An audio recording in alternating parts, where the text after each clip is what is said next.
प्यारे बच्चों, स्वागत है आप सबका एक बार फिर आपके अपने प्यारे से यूट्यूब चैनल बारिश में। इन्वर्स ट्रिग्नोमेट्रिक फंक्शंस का एक और नया वीडियो, एक और नई क्लास, जिसमें आज फिर हम कुछ बेसिक प्रॉपर्टीज़ सीखेंगे इन्वर्स ट्रिग्नोमेट्रिक फंक्शंस की और देखेंगे कैसे उन प्रॉपर्टीज़ का इस्तेमाल करके हम क्वेश्चंस को आसानी से सोल्व कर पाते हैं। लेकिन उससे पहले जान लेते हैं, थोड़ा सा रिकॉल कर लेते हैं कि प्रीवियस वीडियो में, प्रीवियस क्लास में हमने क्या सीखा था। बच्चों, हमारे जो ट्रिग्नोमेट्रिक फंक्शंस होते हैं और ख़ासकर जब हम इन्वर्स ट्रिग्नोमेट्रिक फंक्शंस की बात करते हैं तो यहाँ पर हमारे पास जो डोमेन थी हमने इसके बारे में जाना था, साथ ही साथ जो रेंज होती है हमारी इन फंक्शंस की उसके बारे में भी सीखा था। और आपसे कहा भी गया था कि रेंज हमेशा याद रखेंगे, क्योंकि क्वेश्चन को सोल्व करते टाइम रेंज काफ़ी इंपॉर्टेंट रोल प्ले करती है। और आज भी हम जब क्वेश्चन सोल्व करेंगे तो देखेंगे कि कैसे इसका हम यूज़ करते हैं, कैसे हम अपनी प्रिंसिपल वैल्यूज़ को इन्हीं दो रेंज, यानी कि जो आपकी एक्सट्रीम पोजीशंस हैं या एक्सट्रीम वैल्यूज़ हैं उन्हीं के बीच में आपकी वैल्यू आनी चाहिए उस पर्टिकुलर इन्वर्स ट्रिग्नोमेट्रिक फंक्शंस की। ठीक है। और ये भी हमने जानने की कोशिश की थी कि जो हमारी रेंज होती है, प्रिंसिपल वैल्यूज़ होती है, उसको हमने दो पार्ट में या दो हिस्सों में कैटेगराइज किया था। एक पार्ट में था हमारा -π/2 से π/2 और दूसरे में था 0 से π। और -π/2 से π/2 के बीच जो वैल्यूज़, प्रिंसिपल वैल्यूज़ आती है वो आपकी साइन इन्वर्स फंक्शन की रहती है और टेन इन्वर्स की रहती है और साथ ही साथ कोसेक इन्वर्स की रहती है। बाकी 0 to π के लिए आपके पास cos inverse X, sec inverse X और कोट इन्वर्स एक्स की रहती है। इनमें कुछ थोड़ी बहुत बातें भी होती है जो ध्यान रखने की होती है, जैसे कि टेन इन्वर्स एक्स और कोट इन्वर्स एक्स के लिए जो आपकी प्रिंसिपल वैल्यूज़ होती है या रेंज होती है उसमें आपके देखा जाए तो ग्रेटर देन और लेस देन में इक्वल का साइन नहीं आता, केवल ग्रेटर देन और लेस देन होता है। बाकी सभी में ग्रेटर देन लेस देन रहेगा। ठीक है। और कुछ और भी बातें थी, जैसे सेक इन्वर्स एक्स के जो आपकी प्रिंसिपल वैल्यू की रेंज होती है वो 0 to π तो होती है, पर y जो है वो π/2 के इक्वल नहीं होगा। यहाँ पर ये वैल्यू इसकी रेंज में नहीं आती है। ऐसे ही कोसेक इन्वर्स एक्स के लिए भी हमने जाना था, y जो है 0 के इक्वल नहीं होगा। -π/2 से π/2 के बीच ही, या हम कहें कि उसको इंक्लूड करते हुए आपकी प्रिंसिपल वैल्यूज़ जो होती है वो वेरी करती है। तो चलिए बच्चों, स्टार्ट करते हैं। आज की कुछ नई प्रॉपर्टीज़ को देखेंगे, क्या क्या प्रॉपर्टीज़ होंगी, और प्रीवियस प्रॉपर्टीज़ भी आप ज़रूर याद रखेंगे, क्योंकि क्वेश्चन को सोल्व करते टाइम वो भी हमें काफ़ी यूज़ करनी पड़ेगी। तो आप चाहें तो प्रीवियस वीडियोस ज़रूर देखिए, जिसकी पिछली क्लास थी हमारी, ताकि आपको ये वीडियो भी आसानी से और अच्छे समझ में आए। तो चलिए स्टार्ट करते हैं, कुछ और बेसिक प्रॉपर्टीज़ को सीखने की कोशिश करते हैं। तो बच्चों, कुछ बेसिक प्रॉपर्टीज़ हैं आपके सामने स्क्रीन के ऊपर देख सकते हैं। साइन इन्वर्स ब्रैकेट में sine X is equal to X होता है। अगर आपको ऐसा सिस्टम कहीं देखने को मिले, साइन इन्वर्स बाहर है और ब्रैकेट के अंदर साइन एक्स है, तो आप उसे एक्स के बराबर लिख सकते हैं। ऐसे ही cos inverse X, cos inverse bracket of cos X के लिए भी एक्स लिख सकते हैं। सभी फंक्शंस के लिए आप इस तरीके से वहाँ की वैल्यू एक्स आ जाएगी। जैसे sec inverse bracket of sec X is equal to X हो जाएगा, cot inverse bracket of cot X is equal to भी एक्स हो जाएगा। ठीक है। ये तो था कि इन्वर्स बाहर है और जो आपका ट्रिग्नोमेट्रिक फंक्शन है वो इन्वर्स फंक्शन बाहर है और ट्रिग्नोमेट्रिक फंक्शन अंदर है। ये आपस में इंटरचेंज भी हो सकते हैं, जैसे कि आप नेक्स्ट सेकंड प्रॉपर्टीज़ में देखेंगे, साइन इस बार बाहर है, sine bracket of sine inverse X, यानी कि जो एंगल है वो इन्वर्स फंक्शन के टर्म्स में, भाई साइन थीटा लिखते हैं ना, साइन थीटा, अब थीटा की जगह पे क्या लिखा है यहाँ पे, साइन इन्वर्स एक्स, तब भी आपका जो है ये वैल्यू एक्स देगा हमें। ठीक है। ऐसे ही cos bracket of cos inverse X भी एक्स के बराबर हो जाएगा, tan bracket of tan inverse X भी एक्स के बराबर हो जाएगा। सभी फंक्शंस के साथ ये जो है प्रॉपर्टी सेम वे में एप्लीकेबल होती है, या इस सेम वे में इनकी वैल्यू आपकी एक्स ही आएगी। क्लियर है। इसको प्रूव भी करेंगे हम।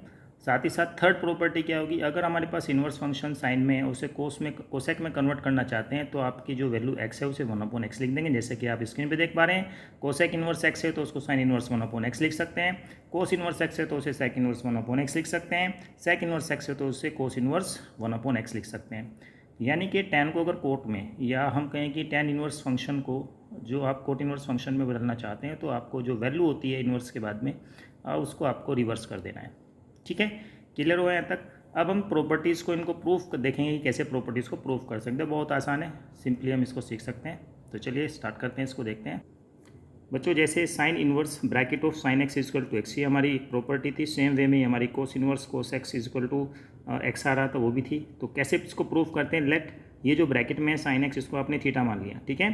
तो यहाँ से एक्स बराबर कितना आ जाएगा, साइन इन्वर्स थीटा। तो ये दो वैल्यूज़ हमारे पास हैं। अब आपको ये प्रूफ करना है, तो इसकी लेफ्ट हैंड साइड ले लेते हैं। Sine inverse bracket of sine x इसके बराबर माना आपने थीटा के, यहाँ थीटा भर दो, तो क्या हो जाएगा, साइन इन्वर्स थीटा, जैसे यहाँ देख पा रहे हैं आप। अब बच्चों, साइन इन्वर्स थीटा किसके बराबर है, एक्स के बराबर है, तो इस पूरी वैल्यू कितनी आ गई, एक्स की, जो कि हमारी राइट हैंड साइड है। तो हम देख पा रहे हैं कि sine inverse bracket of sine X equal to कितना आ जाता है, एक्स के बराबर हो जाता है। कितना आसान है प्रूफ। ठीक है, चलिए सेकंड वाला देखते हैं जिसमें इनवर्स फंक्शन जो है थीटा की जगह पे होता है, जैसे कि cos bracket of cos inverse X equal to X. बच्चों बाकी जो इसके फंक्शंस हैं, प्रॉपर्टीज़ है, उसके लिए आप सेम वे में प्रूफ कर सकते हैं, कोई दिक्कत नहीं होगी। तो यहाँ पे भी क्या करेंगे, लेट इस बार ये जो थीटा, यहाँ पे थीटा की जगह क्या है, कोस इनवर्स ब्रैकेट के अंदर क्या कोस इनवर्स एक्स है। तो बच्चों इसको क्या करेंगे, हम थीटा की जगह मान लें cos inverse X equal to theta. तो यहाँ से क्या आ जाएगा, एक्स बराबर कोस थीटा आ जाएगा, एक्स बराबर कोस थीटा आ जाएगा। अब यहाँ पे जो लेफ्ट हैंड साइड है cos bracket of cos inverse X, इसको लेके चलेंगे। कोस इनवर्स एक्स क्या माना आपने, थीटा माना है, तो इसकी जगह क्या आ जाएगा, थीटा आ जाएगा। तो क्या बनेगा, कोस थीटा। कोस थीटा किसके बराबर है, ऊपर देखें ध्यान से, तो एक्स के बराबर है, तो एक्स लिख दिया। ठीक है, तो cos bracket of cos inverse X किसके बराबर आ जाता है, एक्स के बराबर आ जाता है। तो बहुत आसान प्रॉपर्टीज़ है, मुझे उम्मीद है कि आपको ये समझ में आ गई कैसे प्रूफ करते हैं। तो चलिए बच्चों अब कुछ सवालों को देख लेते हैं जो कि काफ़ी इंपॉर्टेंट है। इसी टाइप के क्वेश्चंस कई बार बोर्ड एग्जाम में पूछे गए हैं, आपसे पूछे जाएंगे, तो इसकी प्रैक्टिस कर लेते हैं जो हमने प्रीवियस अभी थोड़ी देर पहले प्रॉपर्टीज़ पढ़ी है उनके बेस पे। तो चलिए स्टार्ट करते हैं। क्वेश्चन नंबर 1 आपके सामने है, जैसे sign inverse bracket of sign 2 pi by 3, इन सबको एवेलुएट करना है। एवेलुएट करते टाइम ध्यान रखेंगे कि ये इन्वर्स फंक्शन में है, तो इन्वर्स फंक्शन की जो हमारी डोमेन है, सॉरी रेंज है, वो रेंज जरूर ध्यान रखें। साइन इन्वर्स की जो रेंज आती है -π/2 से π/2 के बीच आती है। ऐसे tan की भी सेम आती है, साइन tan और कोसेक की सेम आती है, और कोस कोट और सेक की सेम आती है। तो इस चीज़ को आप ध्यान रखेंगे क्योंकि दो ही कैटेगरी में हमने अपनी रेंज को बांटा है। तो चलिए इसको क्वेश्चन को स्टार्ट करते हैं। हमने क्वेश्चन यहाँ पे लिख लिया है, sine inverse bracket of sine 2π/3। बच्चों ये 2π/3 को अगर हम डिग्री में समझें तो π/3 होता है 60, तो 60 को 2 से मल्टीप्लाई करेंगे 120, तो ये आता है 120 डिग्री। कितना आता है बच्चों, 120 डिग्री। और ध्यान दें कि इसकी जो साइन इनवर्स फंक्शन की जो हमारी रेंज होती है, ये -π/2 से π/2 यानी कि -90 से +90 होती है। इसलिए ये वाली जो वैल्यू है यहाँ पे सिंपली में हम इसको नहीं लिख सकते, जैसा कि अभी पीछे हमने फॉर्मूला सीखा था कि sine inverse bracket of sine X बराबर कितना आता है, एक्स आ जाता है, और यहाँ पर एक्स की जगह क्या है 2π/3। तो सिंपली हम यहाँ पे 2π/3 इसकी वैल्यू नहीं हो सकती, क्योंकि आपकी जो ये 2π/3 कहाँ पे ये लाई नहीं करता, -π/2 और π/2 के बीच में, जो कि हमारी रेंज होती है या प्रिंसिपल वैल्यूज़ की रेंज होती है, किसके लिए, साइन इनवर्स फंक्शन के लिए। क्लियर है। चलो तो फिर हम इसे कैसे लिखेंगे, इसको हम फिर लिखेंगे sine inverse bracket of sine 2π/3। ये कितना डिग्री बनता है बच्चों, ये बनता है हमारा 120 डिग्री। अभी हमने देखा था π/3 60 डिग्री होता है ना बच्चों, ध्यान रखना चाहिए π/3 π/4 π/6 की वैल्यू क्या होती है। तो ये 60 डिग्री बनता है, 60 2 जा आपका 120 होता है, तो 120 को लिख सकते हैं 180 माइनस 60। तो 180 को हम पाई लिखते हैं और 60 को π/3 लिखते हैं, तो पाई माइनस π/3 यहाँ पे लिख दिया हमने। ठीक है ना, साइन 2π/3 को हमने क्या लिखा, साइन पाई माइनस π/3। अब इसको यहाँ पे क्या करेंगे, पाई साइन 180 या 180 minus theta, sine 180 minus theta क्या होता है बच्चों, साइन 180 माइनस थीटा आपका साइन थीटा ही होता है, क्योंकि सेकंड क्वाड्रेंट में आ जाता है, सेकंड में आपका साइन कोसेक पॉजिटिव होता है, तो ये आ जाएगा साइन π/3। अब यहाँ पर आप ये साइन इनवर्स और साइन एक्स वाली जो प्रॉपर्टी आती है वो लगाएंगे, तो इसकी वैल्यू आ जाएगी π/3। मुझे पूरी उम्मीद है आपको अच्छे समझ में आया होगा। एक बार फिर से समझने की कोशिश करते हैं। साइन 2π/3 जो हमारे पास ये फंक्शन था साइन इनवर्स साइन 2π/3, इसको हम 2π/3 के बराबर नहीं रख सकते। ठीक है, क्यों नहीं रख सकते, क्योंकि आपकी जो वैल्यू होती है, जो प्रिंसिपल वैल्यूज होती है साइन इनवर्स फंक्शन के लिए, वो -π/2 से π/2 के बीच होती है। चलिए आगे भी देखेंगे इसको, और इसी वजह से हमने क्या किया कि भाई जो एंगल बनता है उसको हमने पाई माइनस π/3 करते हुए लिख करके सोल्व किया। अगले क्वेश्चन में चलते हैं, चलिए उससे भी हमें समझने को इसको मौका मिलेगा, क्योंकि सेम मेथड यहाँ पे भी यूज़ होगा। अब आ जाते हैं इसमें tan इनवर्स tan 3π/4। बच्चों tan इनवर्स के लिए भी आपकी जो वैल्यूज़ होती है, प्रिंसिपल वैल्यूज़ होती है, -π/2 से π/2 के बीच वेरी करती है। ठीक है, तो यहाँ पर देख लेते हैं, यहाँ पे वैल्यू कितनी आती है, 3π/4 आएगी, अगर हम वो सिंपली प्रॉपर्टी यूज़ करें जो थोड़ी देर पहले हमने पढ़ी है। भाई tan inverse bracket of tan x किसके बराबर आता था, x के बराबर, x की जगह क्या है यहाँ पे 3π/4 लिखा है। तो ये 3π/4 कितना डिग्री होता है, पहले इसको थोड़ा अंदाज़ा लगा लेते हैं। π/4 होता है आपका 45 डिग्री, और 45 डिग्री को 3 से मल्टीप्लाई करने से आपको मिलेगा 135 डिग्री।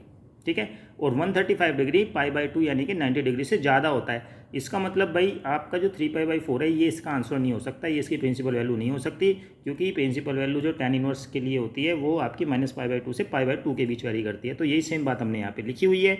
इसको कैसे करेंगे, सेम ऐसे ही करेंगे जैसे ऊपर किया है। tan इनवर्स tan 3π/4 लिखेंगे, tan इनवर्स tan इसको भी क्या करेंगे, ये 135 डिग्री है, तो 135 को लिखते हैं हम 180 माइनस 45, 180 को पाई लिखेंगे, 45 डिग्री को लिखेंगे 45 डिग्री लिखेंगे π/4, तो पाई माइनस π/4 लिखेंगे। अब ये सेकंड क्वाड्रेंट में पड़ता है बच्चों, और सेकंड क्वाड्रेंट में tan होता है नेगेटिव, तो माइनस के tan π/4 आ जाएगा। क्लियर है यहाँ तक? ये समझ में आया? यहाँ पे तो हमारा भाई पॉजिटिव ही आता है ना, क्योंकि सेकंड क्वाड्रेंट में साइन पॉजिटिव रहता है, साइन कोसेक, और tan कोट जो है वो आपके थर्ड क्वाड्रेंट में पॉजिटिव होते हैं, पर ये 180 माइनस थीटा है तो ये आपका निगेटिव आएगा, तो tan inverse minus tan theta रहेगा। ये माइनस साइन को अंदर ले जाएंगे, ठीक है, तो tan इनवर्स tan माइनस π/4 लिखेंगे। अब यहाँ पे आप वो प्रॉपर्टी यूज़ कर लेंगे जो थोड़ी देर पहले हमने सीखी है, tan inverse minus tan x की वैल्यू यहाँ पे माइनस π/4 है, तो माइनस π/4 आ जाएगा। और आप देखेंगे कि माइनस π/4 आपका लाई करता है किसके बीच में, माइनस π/2 और π/2 के बीच में, इसलिए ये प्रिंसिपल वैल्यू आपका इसके लिए बिल्कुल सही है tan इनवर्स फंक्शन के लिए। ठीक है बच्चों, क्लियर हुआ? अब चलते हैं बच्चों थर्ड क्वेश्चन पे, कोस इनवर्स कोस 7π/6। यहाँ पर भी देखें π/6 होता है आपका कितना होगा बच्चों, 30 डिग्री, और 30 को 7 से मल्टीप्लाई करेंगे तो 210 डिग्री आएगा, 210 डिग्री। और कोस की जो वैल्यू आती है वो आती है 0 से पाई के लिए, यानी कि 0 से 180 डिग्री के लिए, पर आंसर आ रहा है यहाँ पे 7π/6 अगर हम सिंपली प्रॉपर्टी को यूज़ करते हैं। इसीलिए ये 7π/6 इसकी वैल्यू नहीं हो सकती। क्यों नहीं हो सकती? क्योंकि ये 7π/6 does not lie between 0 and pi, 0 and pi के बीच में लाई नहीं करता भाई, 0 रेडियन और पाई रेडियन के बीच में लाई नहीं करता। ठीक है, चलिए तो इसको कैसे सोल्व करेंगे? इसको हम क्या करेंगे, कोस इनवर्स कोस 7π/6 को हम लिख सकते हैं कोस इनवर्स कोस 2π माइनस 5π/6, क्योंकि यहाँ पर जो कोस होता है वो फोर्थ क्वाड्रेंट में पॉजिटिव होता है, तो फोर्थ क्वाड्रेंट में क्या होता है आपका 360 माइनस थीटा आता है, तो हमने 360 माइनस थीटा वाला यहाँ पे रखा है। अब बच्चों इसे फर्दर आप खुद से करेंगे, ठीक है। अब नेक्स्ट क्वेश्चन करते हैं जो कि इसी बेस पर है, इसको आप समझ लेंगे तो ये भी आप आसानी से कर लेंगे। नेक्स्ट क्वेश्चन क्या था, fourth, cos inverse bracket of cos minus 680 degree लिखा हुआ है, इसको हमें प्रिंसिपल वैल्यू निकालनी है। तो सबसे पहले तो हम ये जानते हैं बच्चों कि cos minus theta cos theta ही होता है, और सेक माइनस थीटा भी सेक थीटा होता है, यानी कि केवल कोस और सेक ही है जो माइनस थीटा अगर एंगल में होता है, माइनस थीटा का एंगल होता है, तो वो उसको क्या करते हैं, वहाँ से माइनस का इफेक्ट नहीं पड़ेगा, वो वहाँ पे पॉजिटिव वैल्यू ही देते हैं, ठीक है। बाकी साइन माइनस थीटा होगा तो माइनस साइन थीटा हो जाता है, और टेन माइनस थीटा है तो माइनस टेन थीटा आता है उसकी वैल्यू, और कोट माइनस थीटा है तो भी माइनस कोट थीटा आता है। केवल सेक और कोस में क्या होता है, माइनस साइन नहीं रहता। तो यहाँ पे हमने इस माइनस साइन को क्या किया, खत्म कर दिया, क्योंकि कोस माइनस थीटा बराबर क्या होता है, कोस थीटा ही होता है। अब ये 680 डिग्री को समझ लेते हैं कितना होगा भाई। 680 डिग्री तुम्हारा अगर हम 360 को 2 से मल्टीप्लाई करें तो आता है 720, तो 720 से 40 डिग्री कम है, 720 डिग्री से 40 डिग्री कम है। और 40 डिग्री को अगर हमें रेडियन में लिखना है तो पहले तो आप पाई को समझो बच्चों, पाई को भाई 40 डिग्री है ना, 40 डिग्री को आपको रेडियन में बदलना है, तो आपको पाई को अगर 9 से डिवाइड कर दो π/9 तो वो 20 डिग्री के बराबर आता है।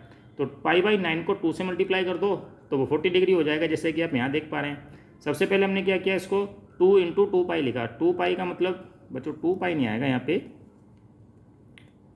2π, हाँ 2π ठीक है, 180 + 180 360, ठीक है बच्चों, ये सही है, 2π रहेगा। तो 2 × 2π रहेगा यहाँ पे, तो ये आपका कितना हो जाता है, ये 720 हो जाता है। 720 में से आपने 40 डिग्री माइनस कर दिया, 180 भरेंगे तो 9 से डिवाइड करेंगे, 180 को 9 से डिवाइड करोगे 20 आएगा, 22 जा 40।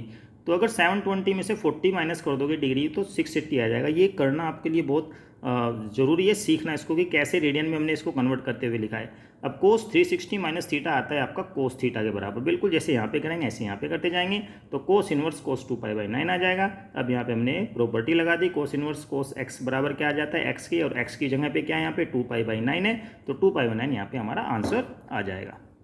तो मुझे उम्मीद है बच्चों आपने इसे बढ़िया से सीखने की कोशिश की होगी।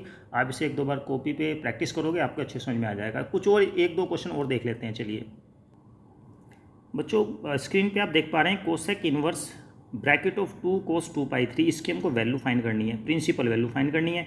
कोसेक है तो जो आपकी रेंज होती है, प्रिंसिपल वैल्यूज होती है साइन के लिए, वही कोसेक के लिए भी होगी। पर कोसेक में क्या होता है, आपका एक कंडीशन आ जाती है, उसमें जो है वैल्यू जो होती है वो π/2 के बराबर नहीं, सॉरी 0 के बराबर नहीं होती, जो उसमें प्रिंसिपल वैल्यू आएगी।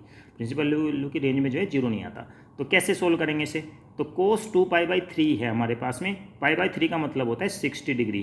क्या मतलब होता है π/3 का, 60, और 2 से मल्टीप्लाई हो रही है तो 6×2 = 120, यानी कि यहाँ पे 120 डिग्री है। तो आपने क्या लिखा, 2 cos 120 डिग्री को लिख दिया आपने 90 + 30, 90 + 30, तो π/2 + π/6। आप इसे सिंप्लीफाई करेंगे तो यही आ जाएगा।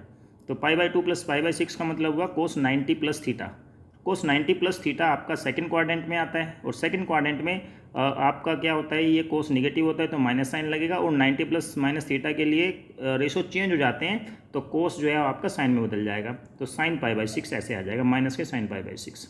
ठीक है, अब बच्चों यहाँ पे साइन पाई बाई 6 की वैल्यू भर दो। आपकी साइन पाई बाई 6 जो है वो 30 डिग्री है, तो 1/2 आएगा, 1/2 में 2 से 2 कैंसिल हो जाएगा, तो माइनस के 1 आ जाएगा, जैसे कि आप देख पा रहे हैं कोसेक इनवर्स -1। ठीक है, अब इस 1 को आप लिख सकते हैं माइनस के कोसेक पाई बाई 2। भाई माइनस साइन तो है ही, 1 को क्या लिख सकते हैं कोसेक पाई बाई 2, क्योंकि 90 डिग्री की वैल्यू 1 होती है, कोसेक 90 की वैल्यू 1 होती है। अभी माइनस साइन को ले जाओ अंदर, तो cosec inverse cosec minus pi by 2 आ जाएगा। अब कोसेक इनवर्स कोसेक एक्स वाली प्रॉपर्टी यहाँ पे लगा देंगे तो आपको मिलेगा माइनस पाई बाई 2। ठीक है बच्चों, तो यहाँ पर आपकी जो प्रिंसिपल वैल्यू आ जाएगी माइनस के पाई बाई 2 आ जाएगी, क्योंकि आप जानते हैं कि कोसेक और साइन के लिए जो पाई बाई 2 वैल्यू होती है ना इक्वल, जैसे प्रिंसिपल वैल्यू या रेंज हमने लिखी हुई है यहाँ पे माइनस पाई बाई 2 के इक्वल भी होती है और लेस ग्रेटर देन होती है, और इसके पाई बाई 2 से क्या होगी, लेस देन होगी, इक्वल होगी, बट इसकी 0 के बराबर नहीं होती प्रिंसिपल वैल्यूज कोसेक के केस में।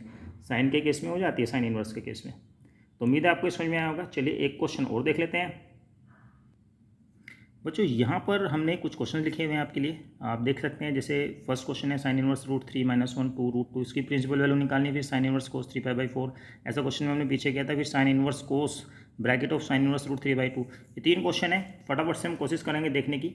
तो चलिए सबसे पहले हम क्वेश्चन देख लेते हैं। क्वेश्चन नंबर 1, तो हमने लिखा है साइन इनवर्स √3 - 1 2 √2। भाई ये वैल्यू तो बहुत वैसी वैल्यू है कि जो हमने टेबल पढ़ी हुई है उससे मैच नहीं करती, पर इसको हम ना ब्रेक करते हैं। √2 को ना दोनों के नीचे लिख लेंगे अलग अलग, जैसे लिखा हुआ है। ठीक है, अब ये जो √3/2 इंटू 1/√2 में तोड़ लिया हमने इसको, √3/2 इंटू 1/√2, ऐसे हमने इसे भी तोड़ लिया 1/2 इंटू 1/√2। ठीक है, तो अब ध्यान दें कि इसको हम क्या लिख सकते हैं। अब क्योंकि साइन इनवर्स है तो हम इसे साइन के टर्म्स में लिखना चाहेंगे, और साइन a माइनस बी का फॉर्मूले के रूप में बदलने की कोशिश करेंगे, साइन a माइनस बी। तो साइन a माइनस बी का फॉर्मूला होता है sine a cos b minus cos a sine b। तो हमने इसे लिखा √3/2 को लिखा साइन पाई बाई 3, क्योंकि जो होती है 60 डिग्री की वैल्यू होती है √3/2, तो साइन पाई बाई 3 आ गया। ऐसे ही 1/√2 को लिखेंगे कोस पाई बाई 4, और माइनस के 1/2 को लिखेंगे साइन के कोस के टर्म्स में कोस पाई बाई 3। ठीक है, कोस पाई बाई 3, और इसके लिखेंगे हम साइन के टर्म्स में साइन पाई बाई 4। तो साइन a माइनस बी का फॉर्मूला आ गया sine a cos b minus cos a sine b। ठीक है, तो यहाँ पे हमने लिख दिया साइन a माइनस बी, यानी कि pi by 3 minus pi by 4। इसको सिंप्लीफाई करेंगे तो साइन पाई बाई 12 आ जाएगा, यानी कि जो वैल्यू थी ये साइन पाई बाई 12 की होती है। और साइन पाई बाई 12 कितना डिग्री होता है बच्चों? भाई 7 जो पाई बाई 6 होता है वो होता है आपका 30 डिग्री, तो पाई बाई 12 कितना होगा 15 डिग्री। साइन 15 डिग्री की वैल्यू थी ये, पर हमने इसको क्या किया, sine a plus B a minus B वाले फॉर्मूले से हमने इसको सोल्व कर लिया। ठीक है, अब यहाँ से क्या होगा, प्रॉपर्टी लगाई हमने और पाई बाई 12 हमारा आंसर आ गया। भाई साइन इनवर्स साइन एक्स वाली प्रॉपर्टी लगा दी, sine inverse bracket of sine X बराबर एक्स होता है, पाई बाई 6 आंसर आ गया, पाई बाई 12 सॉरी। और पाई बाई 12 आपका ये कितना डिग्री आता है बच्चों, ये आता है आपका 15 डिग्री, और 15 डिग्री आपका -90 प्लस 90 के बीच वेरी आ जाता है, उस रेंज में है। क्लियर हुआ ये? चलो बहुत बढ़िया। तो बच्चों अब इसमें नेक्स्ट क्वेश्चन देख लेते हैं। सेकंड पार्ट है sine inverse cos 3 pi by 4 है। ये स्क्रीन पे मैंने सोल्व किया हुआ, मैं चाहता हूँ कि आप बच्चों इसे देख लें और खुद से भी ट्राई करें। ठीक है, इन क्वेश्चनों को आप खुद से ट्राई कीजिएगा।